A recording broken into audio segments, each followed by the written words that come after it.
Chapitre 52.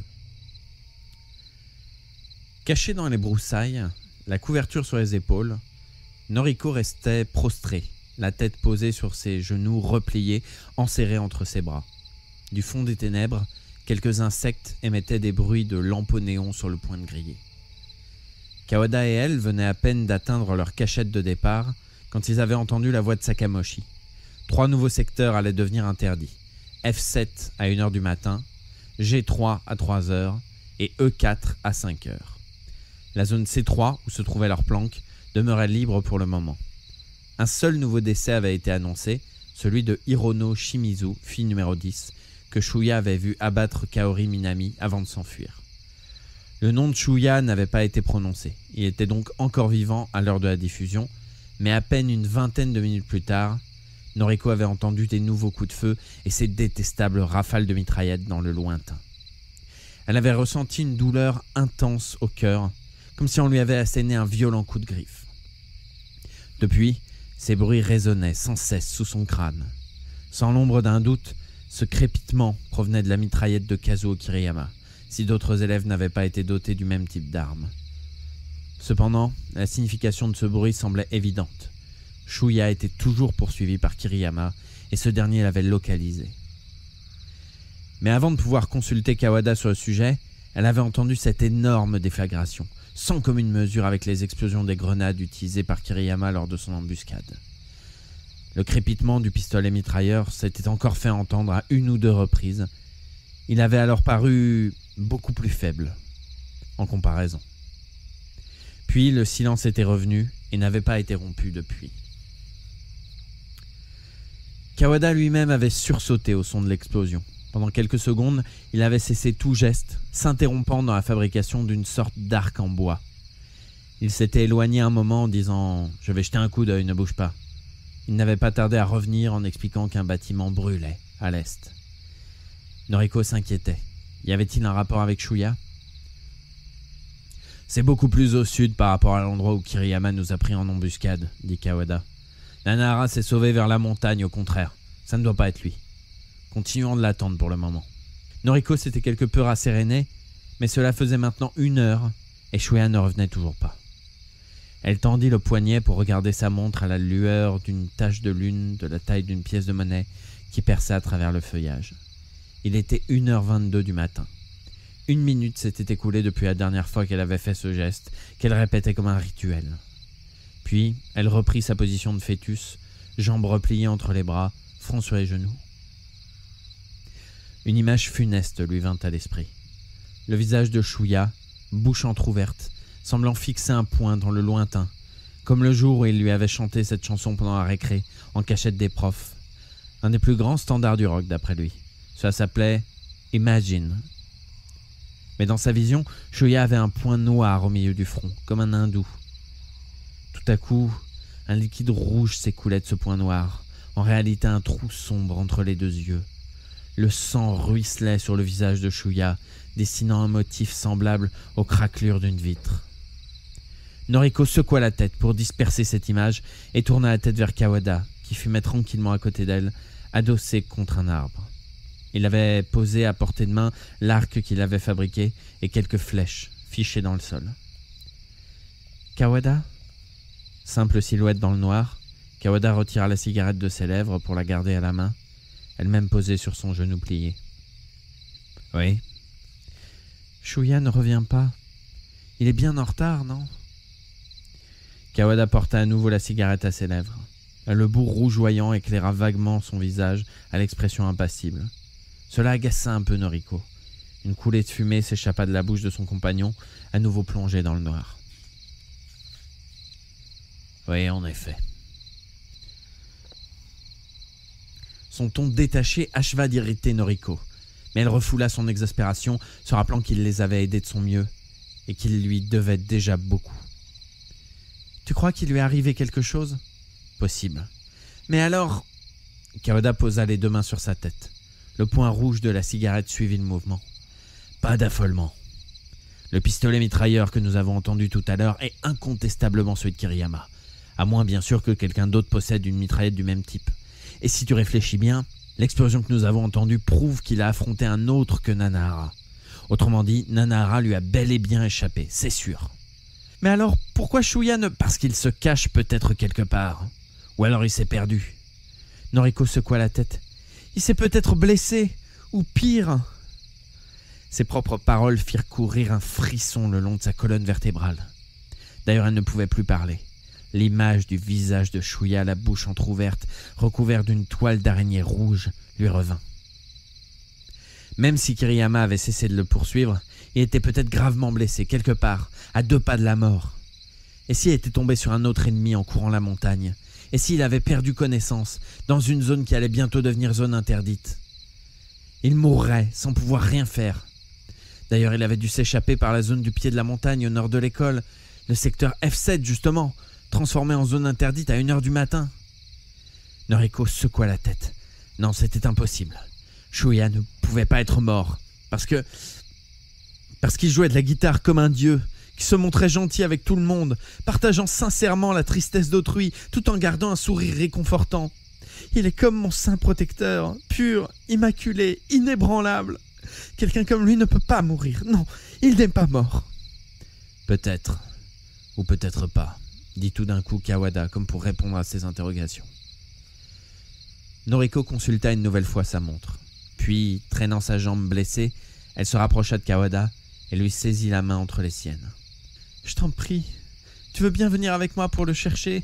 Seul, j'en serais incapable, je t'en supplie. » Sans un mot, Kawada ramena les 2 mains de Noriko sur ses genoux à elle. Puis, il les tapota gentiment.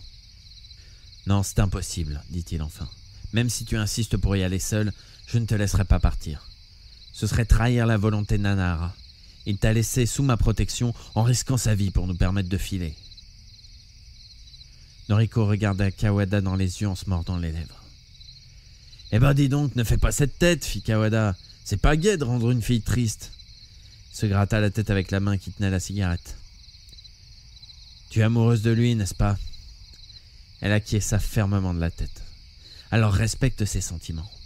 Il voulait que tu sois en sécurité, pas que tu ailles te balader en forêt par une nuit comme celle-ci. » Noriko se mordit une nouvelle fois les lèvres et baissa la tête. « J'ai compris. Il n'y a qu'à l'attendre, c'est ça ?»« Tout à fait. » Après quelques instants, Kawada reprit la parole.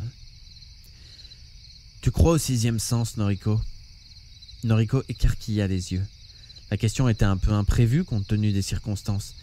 Cherchait-il simplement à lui changer les idées ? Oui, un peu. Enfin, je ne sais pas bien. Et toi, tu y crois, toi ?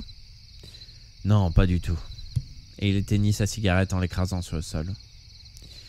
Ou plutôt, j'estime que ça n'a aucun intérêt. J'ai mon opinion sur les spectres, les revenants, le monde après la mort, les forces cosmiques et le 6e sens, le pouvoir de divination, les forces surnaturelles et ceux qui s'en soucient. Ce sont des balivernes, bonnes pour les imbéciles, incapables de s'adapter à la réalité et qui comptent là-dessus pour s'évader. Je parle pas pour toi, bien sûr, je donne juste mon avis. Et pourtant, tu vois... Noriko fixa Kawada dans les yeux, comme si elle espérait déchiffrer ainsi ses pensées. Et pourtant quoi ? Et pourtant, il m'arrive parfois d'être certain de quelque chose, alors même que je n'en ai aucune preuve. Et quand j'ai ce sentiment d'assurance, chose curieuse, je ne me trompe jamais. C'est bizarre, je ne sais pas pourquoi, mais c'est comme ça. Noriko ne répondit rien, mais ne le quitta pas des yeux. Nanahara est toujours vivant, finit-il par conclure. Il reviendra, j'en suis sûr. Ne me demande pas pourquoi, mais j'en suis sûr. Le regard de Noriko se fit plus détendu. Kawada avait peut-être inventé toute cette histoire pour la soulager, pour lui éviter de s'angoisser. Ce n'était peut-être que du bluff, mais ça partait d'une bonne intention. Ça lui fit plaisir. « Merci, dit-elle. Tu es gentil. »« Je le dis comme je le sens, tu sais, » répondit-il en haussant les épaules. Puis il continua. « En fait, je serais plutôt jaloux de lui. Il en a de la chance. »« Pardon ? » ?»« D'être aimé, comme ça. » Noriko sourit. « Oh, tu te trompes en fait. » »« Comment ça ? C'est à sens unique. Moi, je l'aime, mais lui, il en aime une autre. Bien plus jolie que moi. Je ne suis pas grand-chose à côté. »« Ah, tu crois ?» Noriko baissa les yeux. C'est une fille très chouette. Comment dire? Elle a confiance en elle, ça la rend belle. Je comprends très bien pourquoi il est attiré par elle. Tant pis pour moi. » Kawada pencha un peu la tête. « Bah tu vois, j'en mettrais pas ma main à couper. » Il alluma une autre cigarette et dut faire tourner 2 ou 3 fois la molette du briquet qui résistait à ses efforts. « En fait, je crois que Nanahara est tombé amoureux de toi maintenant. »« Mais non, protesta-t-elle avec un sourire. »« Quand il reviendra, dit Kawada en souriant de même, essaye juste de le gronder comme un fiancé qui rentre tard. Pourquoi t'as mis tout ce temps? Je me suis fait un sang d'encre. Crie-lui juste dessus, comme ça, pour voir. Je parie qu'il va virer au rouge comme une pivoine. » Noriko sourit, amusé. Kawada tira une nouvelle bouffée. « Pour l'instant, repose-toi, dit-il. Tu n'es pas encore complètement remise. Et si le sommeil te vient, dors. Moi, je veillerai toute la nuit, et quand Nanahara reviendra, je lui dirai de te réveiller avec un baiser. »« Oh oui, merci, répondit-elle avec un grand sourire. Elle attendit tout de même 10 minutes de plus. Puis elle s'allongea et se glissa sous la couverture. Mais elle n'arrivait pas à trouver le sommeil. Reste 17. Chapitre 53. Hiroki Sugimura se sentait fatigué. Cela n'avait rien d'étonnant puisqu'il n'avait pas cessé de marcher depuis l'ouverture du jeu. Mais son épuisement physique se doublait d'une lassitude psychologique. Au moment de chaque annonce de Sakamoshi, il avait l'impression de s'enliser de plus en plus dans la dépression, en apprenant le nombre de morts intervenus au cours des 6 heures qui le séparaient de la précédente. À minuit, les haut-parleurs avaient craché leur dernier chiffre. Il n'était maintenant plus que 20. Non, avec les 3 qu'il avait trouvés depuis, ça faisait 17. En quittant la clinique où il avait passé quelques minutes avec le groupe de Shuya, il avait fait un bout de chemin vers la côte nord-nord-ouest de l'île qu'il n'avait pas encore visitée. Mais peu après 11 heures, le bruit d'une violente fusillade l'avait incité à changer de direction pour se rapprocher du lieu de l'action et découvrir qui y participait. Toutefois, le temps d'arriver, l'affrontement avait pris fin sans faire de victimes apparemment. Quand l'émission de minuit avait décliné les 3 nouvelles zones interdites pour la nuit, il avait décidé de les parcourir en priorité, selon sa stratégie depuis le début de la partie. Quand il était parvenu dans la zone F7, interdite à partir de 1h du matin, une détonation avait retenti, suivie d'une rafale de pistolets mitrailleurs qu'il avait déjà entendue. Se trouvant à ce moment-là assez haut sur l'escarpement, d'où le regard embrassait toute la plaine en contrebas, il avait aperçu à l'ouest du hameau une lueur clignotante sur un rythme très rapide à plusieurs reprises, probablement les éclairs du tir d'une arme automatique. En chemin vers le lieu du combat, il avait été surpris par le bruit d'une explosion assourdissante.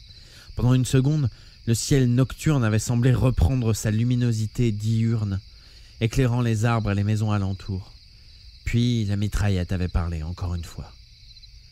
Parvenu en bas de la pente, il découvrit un bâtiment qui brûlait, exactement là où il avait aperçu les clignotements du pistolet mitrailleur. Bien sûr, le tueur à la mitraillette pouvait encore se trouver sur les lieux, mais il lui fallait vérifier l'identité des éventuelles victimes, comme il avait tenu à reconnaître le corps de Megumi Eto. Hiroki s'approcha avec prudence, en zigzagant dans le champ.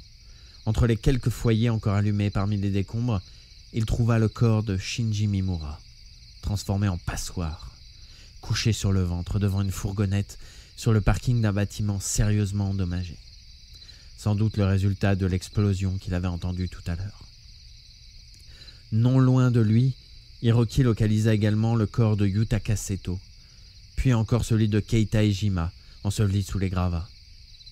Le combat avait dû opposer Shinji et peut-être les 2 autres à l'homme à la mitraillette. Celui-ci avait déjà dû quitter les lieux.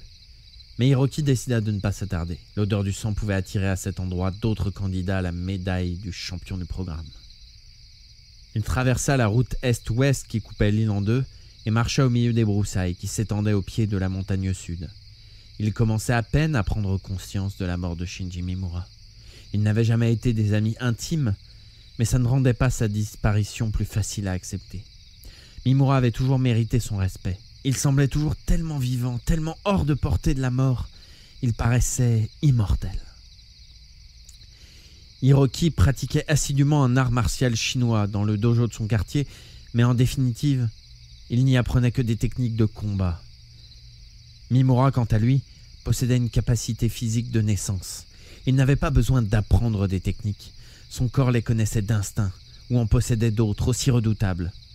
S'il s'était opposé en combat singulier, même selon les règles de son art martial familier, et même si Hiroki rendait 10 bons centimètres à Shinji, rien ne lui garantissait qu'il aurait eu l'avantage. Et puis, Hiroki n'avait jamais prétendu rivaliser d'intelligence avec Shinji.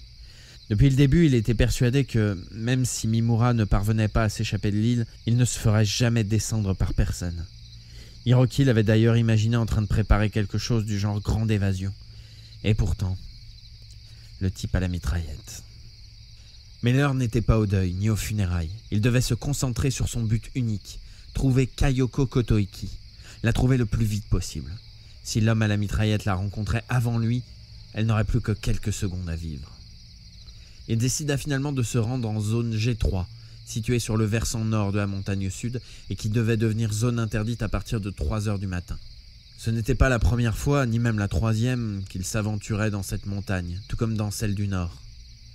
Dans la zone H4, qu'il allait traverser pour se rendre en G3, le corps de Takako Shigusa devait encore jaisir par terre. Manquant de temps pour l'enterrer, Hiroki s'était contenté de fermer ses paupières et de lui croiser les mains sur la poitrine. L'endroit où elle reposait ne faisait pas encore partie des endroits interdits. Tout en avançant prudemment dans l'obscurité, il se méprisait de n'avoir pas réussi à protéger sa meilleure amie d'enfance. Et maintenant encore, il allait passer tout près d'elle, mais ne ferait même pas le petit crochet nécessaire pour aller se recueillir un instant près de son corps. « Pardonne-moi, Takako. J'ai quelque chose d'urgent à faire. Je dois absolument trouver Kayoko Kotoiki. Pardonne-moi. » Une autre pensée lui vint à l'esprit, à propos de Yutaka Seto. Le numéro d'ordre de Yutaka suivait exactement le sien dans l'ordre alphabétique des élèves de la classe. Hiroki portait le numéro 11 chez les garçons, alors que Yutaka portait le numéro 12. Cela voulait dire que Yutaka était la 2e personne à avoir quitté la classe à sa suite. Mais à ce moment-là, Hiroki était encore en train de chercher une planque lui permettant de bien surveiller la sortie de l'école pour ne pas rater Takako, et il n'avait pas remarqué la sortie de Yutaka. Ayant choisi de ne se préoccuper que de Takako, il avait volontairement laissé passer Haruka Tanizawa, fille numéro 12, et Yuichiro Takiguchi, garçon numéro 13. Mais malgré toutes ces précautions, pendant la seconde d'inattention causée par l'arrivée inopinée de Yoshio Akamatsu, il avait laissé échapper Takako.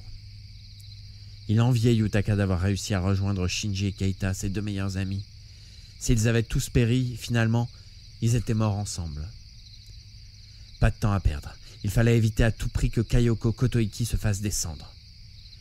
Hiroki s'arrêta un instant à côté d'un arbre pour vérifier le GPS qu'il tenait à la main gauche. L'écran à cristaux liquides ne bénéficiait pas d'un système de rétroéclairage. La lecture de l'écran, à la lueur de la lune, n'était pas très facile. Mais en fermant à moitié les yeux, il parvenait tout de même à déchiffrer les indications et les graduations indiquées par des molécules cristallisées. Rien à signaler. L'écran n'affichait toujours qu'un seul astérisque, clignotant au centre de l'écran, le sien. Peut-être serait-il plus simple de crier de toutes ses forces le nom de Kayoko. Hiroki l'avait plusieurs fois envisagé concernant Takako, mais il avait retrouvé son corps avant de s'y résoudre. Comment faire pour ne pas répéter la même erreur?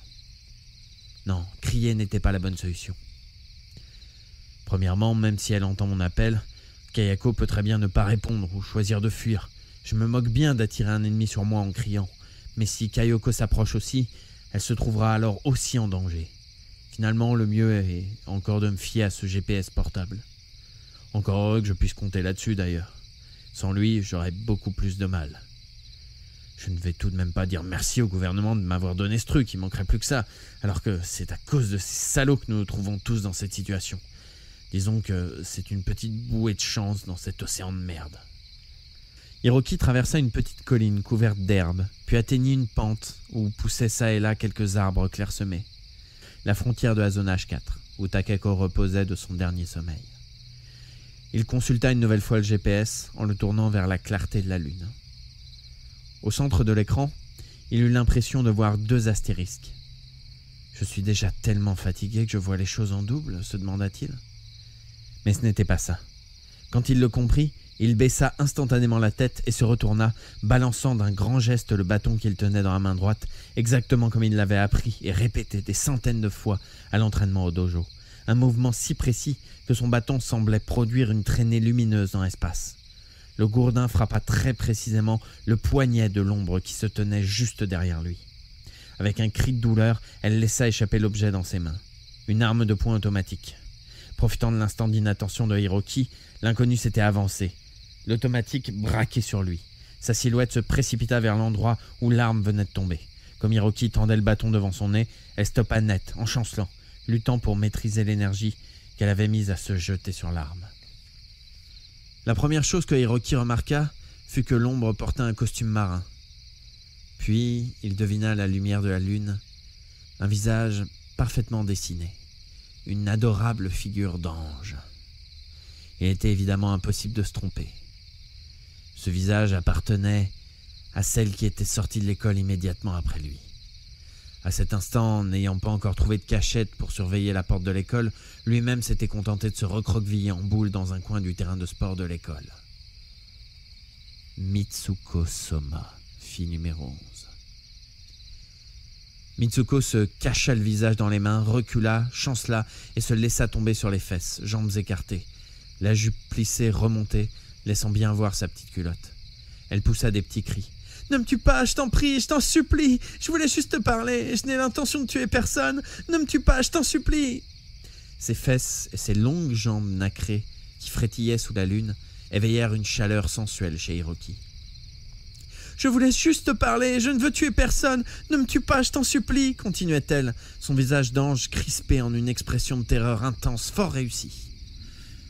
Hiroki ne répondit rien et baissa simplement les yeux sur cette blancheur qui brillait à la lune.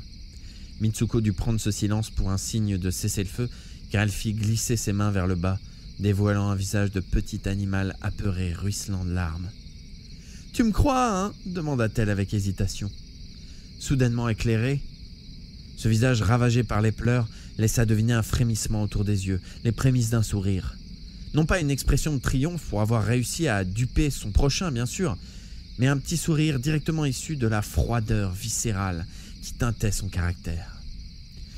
« Tu vois, moi... » commença-t-elle, mais elle s'interrompit aussitôt pour ramener d'une main le bas de sa jupe sur ses genoux, comme si elle venait juste de s'apercevoir de la nudité de ses cuisses. « Tu vois, je m'étais juste dit que je ne pourrais peut-être me confier à quelqu'un comme toi, parce que j'ai si peur, j'ai tellement peur. Tu es la première personne que je vois depuis si longtemps. J'étais vraiment désespéré, tu comprends ?» Hiroki n'avait pas prononcé un mot. Il ramassa le revolver, remit le chien en position basse, puis fit un pas vers elle, en lui tendant l'automatique, la crosse tournée vers elle. « Merci » dit-elle en allongeant la main vers l'arme d'un geste hésitant, mais son geste resta en suspens. Avant qu'elle atteigne la crosse, Hiroki avait retourné le revolver et le tenait maintenant fermement pointé entre les deux yeux de Mitsuko. « Sugimura, que fais-tu » Le visage de Mitsuko se contracta sous l'effet de la surprise et de la peur, ou du moins en adopta l'apparence. La capacité de cette fille à faire avaler n'importe quoi à n'importe qui, uniquement en se mettant à pleurer, et cela malgré toutes les rumeurs qui couraient sur son compte, était vraiment phénoménale. Même ceux qui n'étaient pas prêts à lui faire confiance craquaient pour peu qu'elle se mette à les supplier. En temps normal, Hiroki n'aurait pas fait exception à la règle. Seulement cette fois, il savait la vérité. « Arrête ton cirque, Soma, dit-il, droit et ferme sur ses jambes, le pistolet toujours braqué sur elle. J'ai vu Takako juste avant sa mort. » « Ah !» Mitsuko leva vers lui de grands yeux de biche tremblante. Son expression ne laissait pas deviner qu'elle était en train de se maudire de ne pas avoir achevé Takako. Au contraire, son regard exprimait la crainte, la docilité, le besoin de protection et de réconfort. « Non, écoute-moi, c'était un accident. Oui, c'est vrai, j'ai pas été complètement seul pendant tout ce temps, mais quand j'ai rencontré Takako, elle a essayé de me tuer. Tu vois, c'est son revolver en fait. C'est pour ça que je... » Hiroki releva le chien du colt qu'il avait baissé tout à l'heure. Mitsuko ferma à moitié les yeux. « Je connaissais bien Takako. Elle n'était pas du genre à essayer de tuer quelqu'un de sang-froid, ni à s'affoler et à tirer sur la première personne venue. Jamais, même dans ce jeu de merde. » Quand Hiroki eut fini de parler, Mitsuko rentra un peu le menton, puis pencha sa tête sur le côté. Elle leva les yeux vers lui et étira les lèvres en un sourire à donner des frissons. Pourtant, sa beauté parut à cet instant à son apogée, dans sa pleine magnificence. Elle eut un petit rire.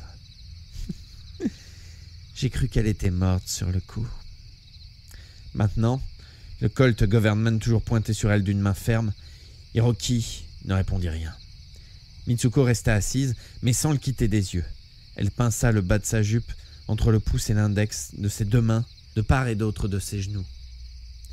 Puis, soulevant le tissu, elle fit réapparaître ses cuisses terriblement sexy. « Ça te dit ? Tu me laisses en vie et je te laisse me baiser. Je suis pas mal, non ? Alors ?» Hiroki n'avait pas bougé, soutenant le regard de Mitsuko sans dévier d'une ligne. « Ah bon, ça ne te dit rien ?» reprit-elle. Mais cette fois, sa voix était légère, presque joyeuse. « Et tu as raison, en effet. Si tu relâches ta vigilance, je te tuerai. D'ailleurs, on ne couche pas avec la fille qui a tué sa nana, pas vrai ? » « Takako n'était pas ma copine, » répondit Hiroki.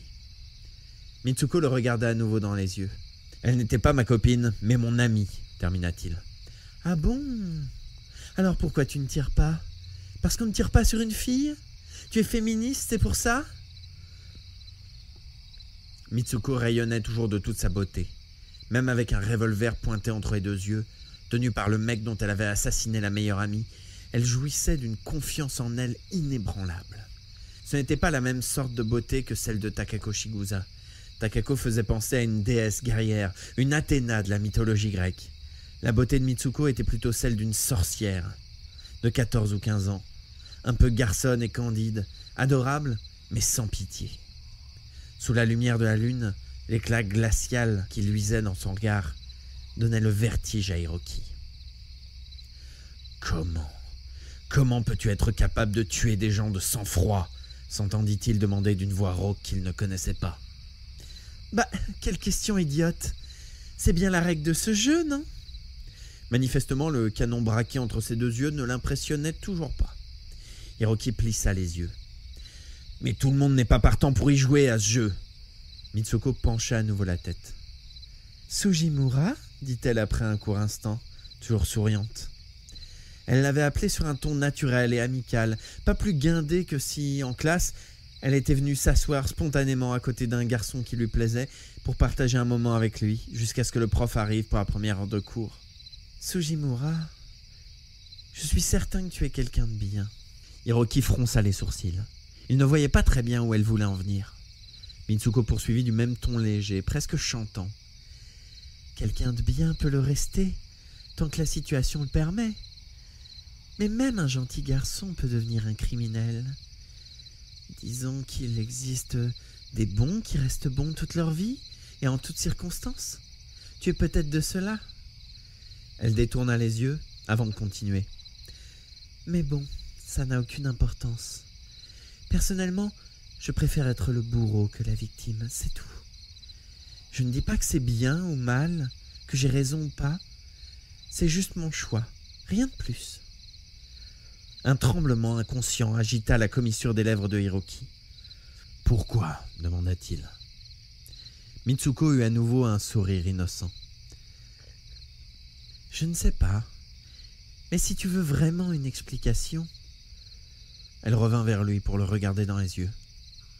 « À l'âge de 9 ans, j'ai été violée par 3 hommes qui me sont passés dessus tour à tour, 3 fois chacun. Non, l'un y est même revenu une 4e fois. Oui, des hommes, juste comme toi, juste un peu plus âgés. À l'époque, j'étais une gamine maigrichonne, pas de poitrine, les jambes comme des allumettes. Mais ça devait leur plaire. Et plus je criais et je pleurais, plus ça les excitait. Alors maintenant, quand je baise avec un vieux pervers, je lui refais toujours le coup de la fille qui pleure, pour mettre l'ambiance. » En écoutant Mitsuko faire ce récit d'une seule traite, sans quitter son sourire d'ange, Hiroki fut profondément bouleversé, voire abattu. « commença-t-il, mais il n'eut pas le temps d'achever sa phrase.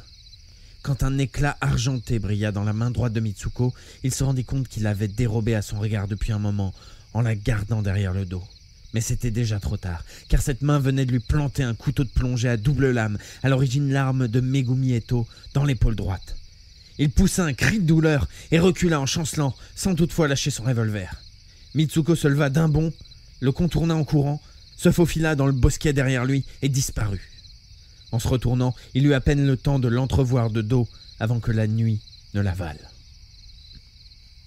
Il savait pertinemment que faute d'abattre Mitsuko immédiatement, il mettait en danger Kayoko Kotoiki, qui pouvait devenir une autre de ses victimes.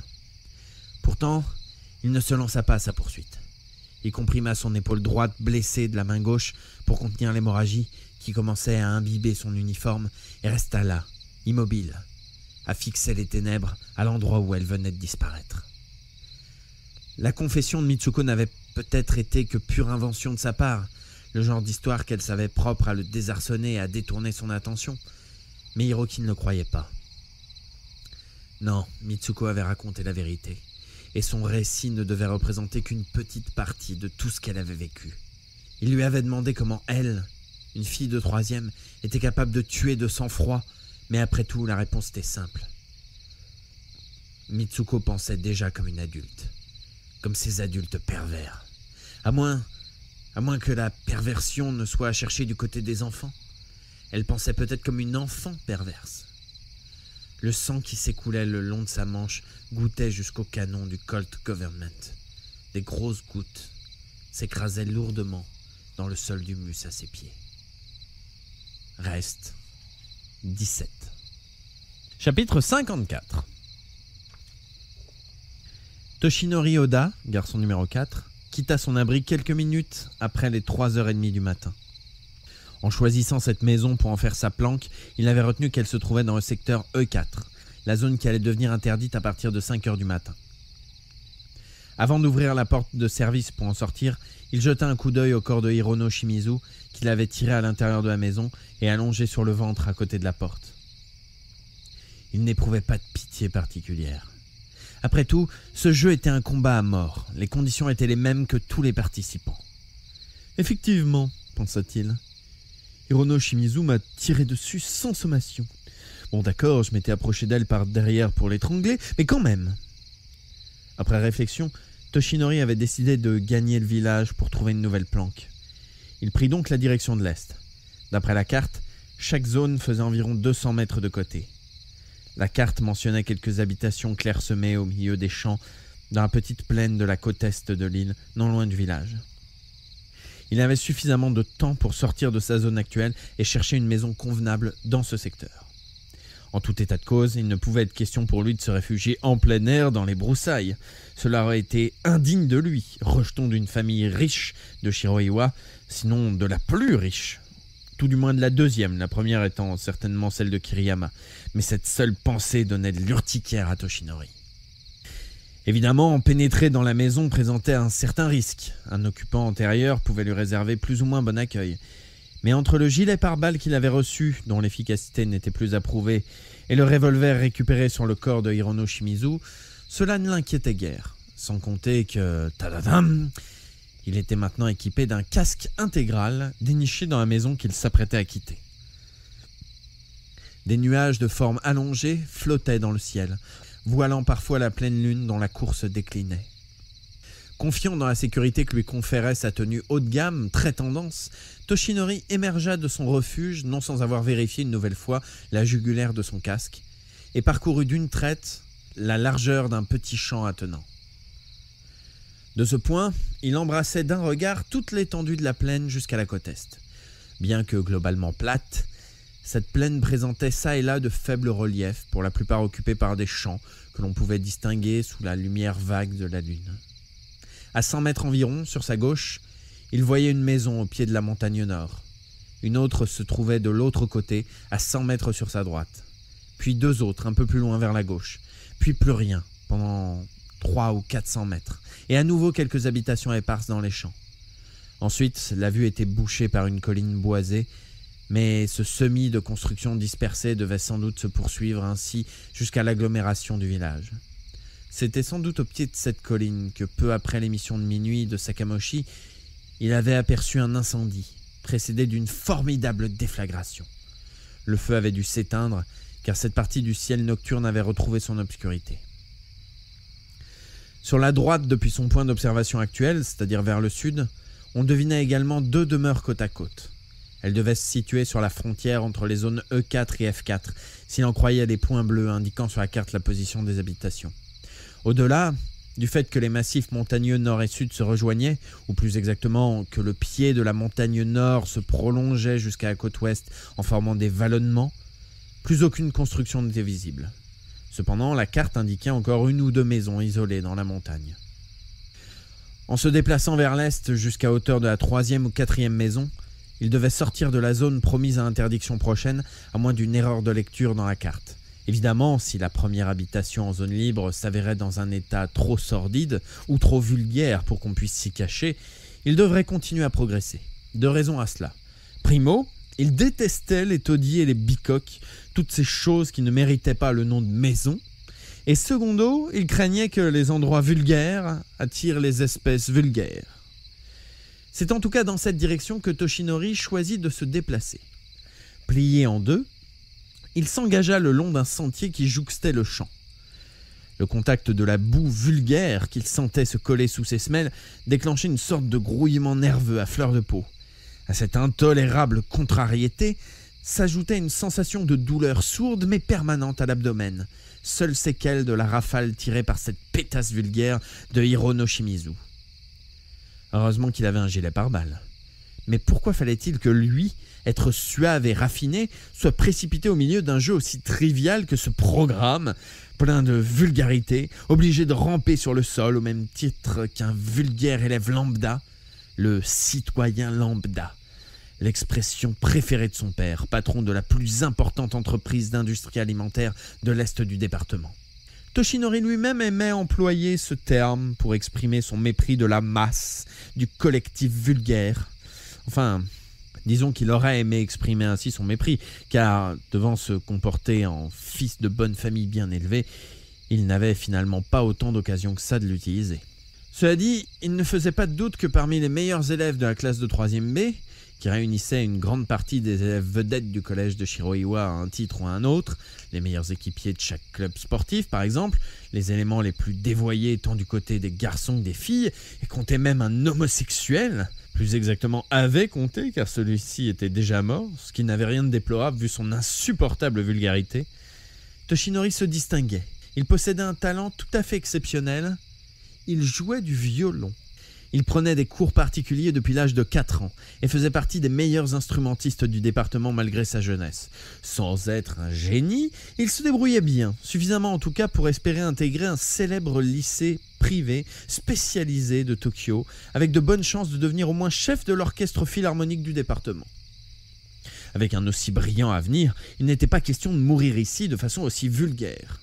Je serais musicien. J'épouserai une femme belle et élégante, comme il convient à un membre de l'élite intellectuelle, et je fréquenterai des gens de la belle société. L'usine de papa ira à mon frère aîné Tadanori. Certes, un titre de chef d'entreprise permet de disposer d'argent, mais qu'ai-je à faire, moi, des produits alimentaires? Quelle vulgarité! Voilà qui ira très bien au gros doigt de Tadanori. Ce qui est sûr, c'est que moi, je n'ai rien à voir avec tous ces élèves lambda qui pullulaient dans la classe. Quelle importance si tous ces lambda crèvent, alors qu'un homme comme moi, avec un tel talent, un tel avenir, quelle perte incommensurable si je venais à mourir ici. D'ailleurs, même du point de vue biologique, c'est la loi de la nature. Ce sont les éléments supérieurs des races supérieures qui doivent survivre au détriment des races inférieures, n'est-ce pas? Lors du coup d'envoi, en découvrant qu'il avait été doté d'un gilet pare-balles, il n'avait pas eu d'autre option que de se terrer dans un trou comme un vulgaire rat. Mais maintenant qu'il avait récupéré une arme à feu, il était décidé à aller jusqu'au bout. Quoi? La musique adoucit les mœurs? Un violoniste ne peut être qu'un cœur innocent étranger à la violence. Voilà une idée de vulgaire citoyen lambda. Faudrait pas me prendre pour un amateur. Même si je n'ai que 15 ans et que je ne connais du vaste monde que ma famille et mes cours de violon, je sais déjà comment fonctionne le monde de la musique. Mis à part les génies, les vrais, les seuls moteurs efficaces s'appellent le fric et le piston. Univers impitoyable où tous les participants passent leur temps à évincer les autres et à esquiver les crocs en jambes, la jalousie, l'envie, la convoitise. Toshinori Oda avait-il déjà expérimenté personnellement cette réalité? Rien n'était moins sûr, mais telle était la représentation de sa vie. Il va sans dire que Toshinori ne comptait aucun ami parmi les élèves lambda de sa classe. Au contraire, il les haïssait tous, et en premier lieu le lambda Nanahara Shuya. Toshinori n'était pas membre du club de musique du collège, où pullulaient les lambdas de base qui ne valaient pas leur poids de papier hygiénique. Dans ce club vulgaire, il ne jouait que cette musique pop particulièrement triviale. Toshinori avait même entendu dire que circulaient parfois des partitions de musique importées illégales. Shuya Nanahara en particulier n'était pas étranger à ce sommet de la vulgarité. Grâce à son oreille entraînée depuis l'enfance, Toshinori surpassait nettement Shuya pour tout ce qui relevait de la technologie musicale et de la maîtrise des modes complexes de la musique classique. Et pourtant, quand elles entendaient le son vulgaire de la guitare que Shuya tripotait en plaquant 2 ou 3 accords tellement basiques que même un morpion aurait pu les jouer, les femelles vulgaires de la classe se mettaient à mugir, à hennir et à couiner comme en pleine jouissance sexuelle. On aurait dit qu'elles portaient « Ah, Shuya, prends-moi » marqué en caractères gras sur leur front quand elles écoutaient en extase ce lambda gratouiller sa piètre guitare à l'interclasse avant le cours de musique. Quand lui-même, répondant à la demande expresse du professeur, jouait noblement un aria d'opéra devant la classe, elle ne l'applaudissait que du bout des doigts. Tout ça parce que ces femelles insipides ne comprenaient rien à la valeur de la vraie musique. Et aussi parce que ce Nanahara avait un visage, reconnaissons-le, assez avenant. En réalité, Toshinori exécrait cette face de macaque. Eh bien, grand bien leur face à ces poufiasses triviales. De toute façon, les femmes ne sont bonnes qu'à se dévouer aux hommes. Ce sont des machines à faire des gosses et à procurer une jouissance aux hommes quand ceux-ci le veulent et autant qu'ils le veulent. À part ça, ce ne sont que des accessoires posés à côté de ceux qui ont réussi, pour autant qu'elles soient et restent suffisamment jolies pour jouer ce rôle, évidemment. Mais leur importance est sans commune mesure avec l'argent et le piston. Ça, ce sont des valeurs vraiment essentielles dans la vie. Et moi, grâce à mon talent et à ma haute naissance, je me trouve pile au bon endroit pour jouir au maximum de toutes ces choses. Voilà pourquoi personne d'autre que moi n'a le droit de survivre à ce jeu. Plusieurs coups de feu s'étaient fait entendre au cours de la première partie de la nuit, notamment cette explosion gigantesque du côté du village. Mais maintenant, une épaisse obscurité et un silence complet enveloppaient l'île. Toshinori contourna rapidement la première maison et se dirigea vers la deuxième. Il n'en distinguait que la silhouette, mais cela suffisait pour deviner qu'il s'agissait d'une construction déjà ancienne, ne disposant pas du confort moderne. Elle était entourée d'une haie d'arbres. Un autre arbre immense se dressait devant la bâtisse, étalant majestueusement sa ramure. Il devait faire au moins 4 ou 5 mètres de tour de tronc et 7 ou 8 mètres de haut. Attention, quelqu'un pouvait s'être perché dans ses branches. Brandissant le pistolet à 2 mains, Toshinori le pointa tour à tour vers l'arbre, puis vers la maison. Il avança lentement, s'arrêtant de temps à autre pour surveiller les alentours. On ne sait jamais où les espèces vulgaires vont apparaître. Exemple, les cafards. Il mit 5 bonnes minutes pour contourner cette maison. L'ayant finalement dépassée, il se retourna une dernière fois vers la haie d'arbres. Dans son champ de vision limité par la fenêtre du casque intégral, il ne remarqua aucune présence suspecte. Bien. La 3e maison, sa destination, n'était plus loin. Il se retourna une nouvelle fois. Cette fois, il lui sembla discerner quelque chose de rond et noir bouger près du sol. Il braqua son pistolet dans cette direction. Pas de doute, c'était bien une tête. Quelqu'un était en train de rôder dans cette zone qui deviendrait bientôt interdite. Mais qui ? Enfin, cette question n'avait aucune importance. Il ne pouvait s'agir que d'un élève lambda. Il appuya sur la détente, puis une deuxième fois. La flamme orange qui s'étira du canon en même temps qu'une détonation plutôt aiguë et surtout le choc que transmit la crosse de bois du Smith & Wesson Military and Police à son bras lui procurèrent une sensation proche de la jouissance qui se propageait le long de sa colonne vertébrale. À vrai dire, même s'il détestait les loisirs ordinaires, tout juste bons pour les adolescents lambda, il avait une passion quelque peu étrangère à la pratique distinguée du violon. Il collectionnait les répliques d'armes à feu, de ces modèles en taille réelle, fidèles au détail près, jusqu'à produire le même bruit, mis à part le fait qu'elles ne tirent pas de balles. Son père possédait quelques armes de chasse auxquelles il lui était interdit de toucher. C'était donc la première fois de sa vie qu'il tirait un coup de feu avec une vraie arme. Mortel, quelle sensation! Un vrai revolver dans ma main! Toute cette puissance l'enivrait. L'inconnu, la tête baissée, ne répliqua pas. D'ailleurs, s'il avait possédé une arme à feu, il lui aurait tiré dans le dos avant qu'il ne le remarque. Non, c'était sûr, cet élève lambda ne possédait pas d'arme à feu. Toshinori s'approcha lentement. « Attends !» entendit-il. Il reconnut la voix de Hiroki Sugimura, garçon numéro 11. « Je vois, c'est ce grand type vulgaire qui pratique une sorte de karaté. » Toshinori mesurait 1m62. Parmi les garçons, il était le plus petit de la classe après Yutaka Seto. Et il détestait dans l'ordre les mecs beaux, les mecs grands et les mecs vulgaires en général. Hiroki était l'un des plus grands de la classe, donc l'un de ceux qu'il détestait le plus. En outre, il sortait avec Takako Shigusa, ce qu'on disait, femelle aux cheveux vulgairement colorés, affublée de bijoux vulgairement tarabiscotés.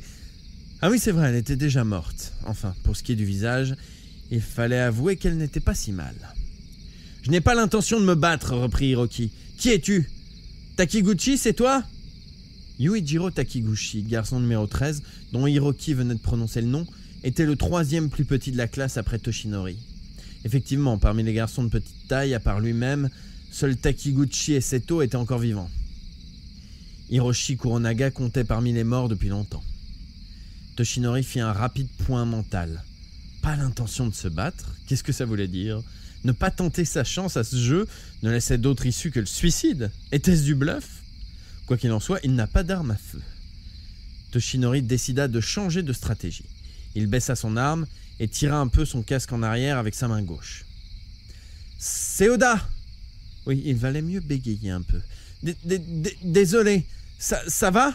Tu n'es pas blessé, j'espère ?» Hiroki se leva. Il portait son sac à dos sur l'épaule gauche, comme Toshinori, et tenait une sorte de bâton dans la main opposée. La manche droite de sa veste d'uniforme manquait. L'avait-il arraché lui-même ou quelqu'un d'autre l'avait déchiré ? D'ailleurs, la manche de sa chemise figurait elle aussi aux abonnés absents. Oui, il était bras nu d'un seul côté. Une sorte de tissu blanc était noué à son épaule. Avec son bâton au bout de son bras nu, il donnait l'impression d'un homme préhistorique, un primitif vulgaire. « Non, ça va, » dit Hiroki. Puis il regarda la tête de Toshinori. « Qu'est-ce que c'est ce truc que tu as sur la tête ? Un casque ?»« Oui, » répondit Toshinori tout en s'approchant encore. « Bien, encore 3 pas. »« C'est parce que j'ai peu peur, » inventa-t-il. Mais il n'attendit même pas de terminer sa phrase pour lever le bras, le revolver au bout du poing. À 5 mètres de distance, impossible de le manquer, jugea-t-il. Hiroki eut un geste de surprise. « Trop tard, karatéka lambda, » fit Toshinori dans sa tête. « Tu vas crever vulgairement. On te mettra dans un cercueil vulgaire. Tu iras te reposer dans une tombe vulgaire et je viendrai t'apporter des fleurs particulièrement vulgaires. » Pourtant, contrairement à ce qu'il avait pensé, la balle que cracha la flamme orange du Smith & Wesson n'atteignit pas Hiroki. Une fraction de seconde avant le coup, Hiroki avait basculé sur sa gauche, c'est-à-dire sur la droite par rapport à Toshinori, en un mouvement réflexe d'une prodigieuse rapidité. C'était grâce à son art martial qu'il avait acquis cette prescience de l'agression et cette capacité de détente réflexe pour y échapper. Mais comment Toshinori aurait-il pu imaginer toute la sagesse inhérente à cet art martial chinois ? Le corps en posture fléchie, prêt à une nouvelle détente soudaine, Hiroki tira de sa poche le pistolet qu'il avait reçu de l'équipe de Shuya avec sa main gauche, celle qui ne tenait pas le bâton. Hiroki était gaucher de naissance, mais il s'était corrigé jusqu'à devenir totalement ambidextre. Cela non plus, Toshinori ne pouvait pas l'imaginer. Oui, Hiroki possédait une arme à feu, et pourtant, juste là, il n'avait pas éprouvé le besoin de lui tirer dessus. Mais une petite flamme courte ne lui laissa pas le temps de réfléchir pleinement à la signification de cette découverte. Au même instant, son propre pistolet sauta de sa main droite. Aussitôt après, il ressentit une douleur atroce et s'effondra sur les genoux en hurlant. Comme il essayait d'enrayer la souffrance en pressant sa blessure de l'autre main, il s'aperçut alors qu'il lui manquait un doigt. Du moignon qu'avait été son auriculaire, giclait un jet de sang. Il avait fait confiance à la protection de son gilet pare-balles et de son casque, en oubliant que ses mains n'étaient absolument pas protégées. Ah ! Cette espèce de vulgaire connard m'a bousillé le doigt. Un doigt de ma main droite, celle qui manipule avec tant d'agilité l'archet du violon. Non, c'est pas vrai, j'y crois pas. Pourtant, dans les films, quand le pistolet saute, il saute tout seul, jamais en emportant un doigt. Hiroki se rapprocha, le revolver toujours braqué sur lui. Le poignet droit toujours dans sa main gauche, Toshinori observa sa progression d'un regard apeuré. La sueur lui inonda soudain le visage, transformant l'intérieur de son casque en sauna. « Ah, tu es donc volontaire pour participer au jeu, » dit Hiroki. « Alors tu ne me laisses pas le choix. » Toshinori ne comprenait pas vraiment la signification de ces paroles. D'autre part, la douleur de sa main droite restait intolérable. Malgré tout, la panique ne l'avait pas encore totalement envahi. Un détail lui permettait de conserver encore un semblant de sang-froid. Le canon du revolver était pointé vers sa poitrine, comme il l'avait espéré. Car ce n'était pas tant pour épargner sa tête qu'il avait mis ce casque que pour obliger ses ennemis à lui tirer dans la poitrine, protégé par le gilet pare-balles dissimulé sous sa veste d'uniforme. Je pourrais alors profiter de l'effet de surprise pour tirer sur l'ennemi. Oui, mon index bouge encore. Si j'arrive à ramasser mon Smith & Wesson, je peux encore m'en sortir. Son arme se trouvait toujours à ses pieds. Sous son casque, il adressa un sourire sardonique à Hiroki qui, après quelques secondes de concentration, serra les lèvres et tira d'un air parfaitement calme. Pendant ce temps, Toshinori avait eu le temps de se demander dans quelle position il simulerait la mort cette fois. Mais les événements prirent une tournure bien plus simple encore. Il n'y eut aucun coup de feu. L'arme de Hiroki n'émit qu'un petit clic métallique. Point. Surpris, Hiroki releva à la hâte une nouvelle fois le chien de son arme et pressa à nouveau la détente. Il y eut le même clic, sans détonation. Sous le casque, la bouche de Toshinori se crispa en un sourire méprisant. Ce vulgaire karatéka lambda ne savait même pas qu'il fallait tirer manuellement le bloc culasse de son automatique pour amener une nouvelle balle dans la chambre. Toshinori se baissa vers son arme. Compte tenu de la distance qui les séparait encore, Hiroki ne songea même pas à faire usage de son bâton, mais fit instantanément demi-tour et s'élança en direction de la maison, de l'autre côté de la montagne. Malgré la douleur de sa main, Toshinori réussit à empoigner le revolver. Il tira vers le dos de Hiroki qu'il voyait s'éloigner rapidement. Mais à cause de son doigt manquant, il ne put serrer la crosse avec assez de fermeté et manqua sa cible. La balle effleura la cuisse de Hiroki. Celui-ci accusa le coup en sautant un pas, mais parvint à garder l'équilibre et poursuivit sa course. Toshinori partit à sa poursuite et tira une nouvelle fois. Cette fois-ci, la balle n'atteignit même pas Hiroki. Le recul du pistolet, si jouissif tout à l'heure, provoquait maintenant une douleur aiguë dans sa main blessée, ce qui l'énerva plus que tout. Il tira une troisième fois, mais ne parvint pas à améliorer son résultat précédent. Bien que blessé à la jambe, Hiroki était encore capable de le prendre de vitesse. D'ailleurs, il ne fut pas long à disparaître dans les broussailles des premiers contreforts de la montagne. Merde! Toshinori hésita quelques secondes sur la meilleure marche à suivre. Poursuivre Hiroki ou laisser tomber. Option qu'en fin de compte il choisit. Certes, son adversaire était blessé, mais lui n'était pas en meilleure posture à en juger par la crosse de son arme gluante du sang qui continuait de s'écouler de son doigt arraché. Sans compter qu'une fois à couvert, Hiroki aurait tout le loisir de réarmer correctement son pistolet et de contre-attaquer. Tout en se faisant ses réflexions, il se rendit compte de sa situation exposée et se baissa à la hâte pour offrir moins de prise à une éventuelle riposte de son adversaire ou à l'attaque d'un nouvel ennemi embusqué dans les parages. Il résolut de reprendre son premier projet, à savoir gagner le plus rapidement possible la maison suivante, et si elle s'avérait convenable, s'y cacher. Mais cette fois, pour que cette planque ait un sens, il devait s'assurer que Hiroki ne le surveillait pas et qu'il ne pourrait pas repérer la position de ses nouveaux quartiers. Toshinori s'approcha de la maison en chancelant, le poignet droit serré dans sa main gauche pour contenir la douleur, mais le revolver toujours au poing. Toutefois, la souffrance devenait si forte qu'il commença à éprouver des vertiges. Il fallait agir très vite. Soigner sa main devenait la priorité absolue. Se préparer au combat pour la suite du programme viendrait ensuite. Merde. Même si je peux encore tenir l'archet après une rééducation intensive, tous les regards ne verront plus que mon doigt manquant lors de chacun de mes récitals. Et si la télé est là, les gros plans obscènes sur ma main, on ne parlera plus de moi que comme d'un violoniste handicapé. On ne vantera pas mon jeu pour sa qualité, mais parce que j'aurai accompli la performance d'avoir surmonté mon handicap. Merde, on peut pas dire que ce soit très glorieux. La maison n'était plus très loin. Toshinori se retourna une nouvelle fois pour regarder en arrière, mais rien ne laissait penser que Hiroki se trouvait à proximité. Bien, il ne l'avait donc pas suivi. Mais quand il regarda à nouveau devant lui, vers la maison, il découvrit en bordure du champ la silhouette d'un homme, apparu comme par enchantement, là où une demi-seconde plus tôt il n'y avait rien.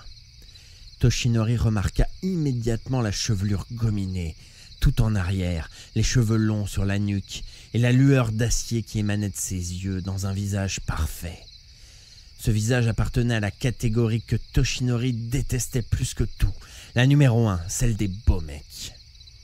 Mais il n'eut pas plutôt mis le nom de Kazuo Kiriyama, garçon numéro 6, sur cette silhouette que des mains de celle-ci sembla jaillir une série d'éclairs suivie d'une rafale crépitante. Toshinori sentit plusieurs chocs à hauteur de son buste, assez puissants pour le projeter en arrière et le faire tomber sur le dos. Sa main, affaiblie par la douleur, laissa échapper la crosse du Smith & Wesson. L'écho de la rafale se dispersa dans l'air nocturne et tout redevint silencieux. Bien entendu, Toshinori n'était pas encore mort. Immobile, allongé sur le dos, retenant sa respiration, il réprimait difficilement une énorme envie d'éclater de rire. Le plaisir de penser que l'ennemi le croyait mort, la douleur à la main, ainsi que la colère contre ce nouvel adversaire, ce détestable garçon de catégorie numéro 1 qui venait de l'attaquer si soudainement, tous ces sentiments et sensations se mélangeaient comme un nœud de vipère dans son esprit. Son piège avait fonctionné à merveille. Le port du casque avait incité son adversaire à lui tirer dans le thorax. Comme Hirono Shimizu précédemment, nul doute que Kiriyama le tenait maintenant pour mort. Il entr'ouvrit les paupières. Dans un coin de son champ de vision, coupé par la fenêtre du casque comme un écran de cinéma panoramique, il distinguait son Smith & Wesson à quelques pas. Il sentait également l'épaisseur du grand couteau de cuisine qu'il avait trouvé dans sa planque précédente et glissé dans la poche arrière de son pantalon. Cela ne lui prendrait même pas une seconde de tirer la lame longue et effilée du tissu qu'il protégeait. Il transpirait toujours à grosses gouttes. Le phénomène était difficilement contrôlable par un simple effet de sa volonté. « Allez, vas-y, ramasse donc mon revolver. Pas grave, je trancherai ton gosier vulgaire avec ce couteau à sashimi du con. » Ou peut-être n'as-tu même pas besoin de cette arme et vas-tu directement donner la chasse à Hiroki Sugimura ? Dans ce cas, tu auras bientôt un joli trou d'aération dans ton occiput vulgaire. Alors, qu'est-ce que tu choisis ? Dépêche-toi, du con ! Cependant, pour une raison incompréhensible, Kiriyama, plutôt que de ramasser le Smith & Wesson, s'approcha de Toshinori. Il vint droit dans sa direction, ses yeux d'acier de mec de catégorie numéro 1 fixés sur lui. « Pourquoi ? Mais pourquoi ?» se demanda Toshinori. « Eh oh, je suis déjà mort, non ? Est-ce que t'as déjà vu un mort qui a l'air plus mort que moi ?» Kiriyama était tout près. Encore un pas, et encore un. « Je suis déjà mort, je te dis, imbécile !» pensa Toshinori. « À quoi ça sert de venir plus près ?» Le bruit des chaussures haut de gamme de Kiriyama s'enfonçant à chaque pas dans la terre lui parvenait maintenant de plus en plus distinctement. Puis, la silhouette debout devant lui emplit tout son champ de vision limité par la visière de son casque. Il fut soudain saisi d'effroi. Il écarquilla inconsciemment ses yeux. L'instant d'après, l'Ingram de Kiriyama cracha une ligne de feu à bout portant, directement pointée vers le casque. Quelques balles ricochèrent sur la surface en plastique trempé dans une salve d'étincelles multicolores. Quelques autres traversèrent la visière et le crâne de Toshinori pour aller rebondir au fond du casque, le secouant comme une vieille gamelle et son contenu avec. Quant à son corps, il exécuta un grotesque boogie-woogie que son propriétaire aurait sans doute considéré comme dernier vulgaire s'il avait encore eu la capacité de porter un jugement sur la danse et la musique. Puis, il cessa de bouger. Mais cette fois, il n'avait plus besoin de contrefaire la mort. Elle avait fini par le rattraper. Une sorte de soupe ou de sauce épaisse s'échappa par l'ouverture du casque au niveau du cou. Ce qui restait de la tête de Toshinori. C'est ainsi que mourut Toshinori Oda, qui ne détestait rien tant que la vulgarité des individus lambda. Futur grand violoniste et pauvre bouffon à jamais, pour avoir surestimé la sécurité que lui conférait un gilet pare-balles et sous-estimé le sang-froid de Kazuo Kiriyama, mec de catégorie 1. Pourtant, s'il avait bien observé la façon dont Kiriyama avait achevé Yumiko Kusaka et Yukiko Kitano le matin précédent, il aurait retenu que son nouvel et fugace adversaire était particulièrement méticuleux et toujours très soigneux dans ce qu'il entreprenait. Mais hélas, les capacités intellectuelles de l'ex-futur violoniste s'avéraient trop limitées pour cela. À propos, et même si cela lui était bien égal à présent, il n'avait jamais su non plus qu'à une occasion, Kiriyama avait tenu un violon dans ses mains et en avait joué du premier coup bien mieux que Toshinori n'aurait jamais eu l'espoir de le faire. Une nuit, sur la terrasse de son élégante et pas du tout vulgaire résidence à Shiroiwa. Il ne saurait jamais non plus que Kiriyama, trouvant cet instrument décidément trop facile, l'avait ensuite jeté à la poubelle. Reste 16.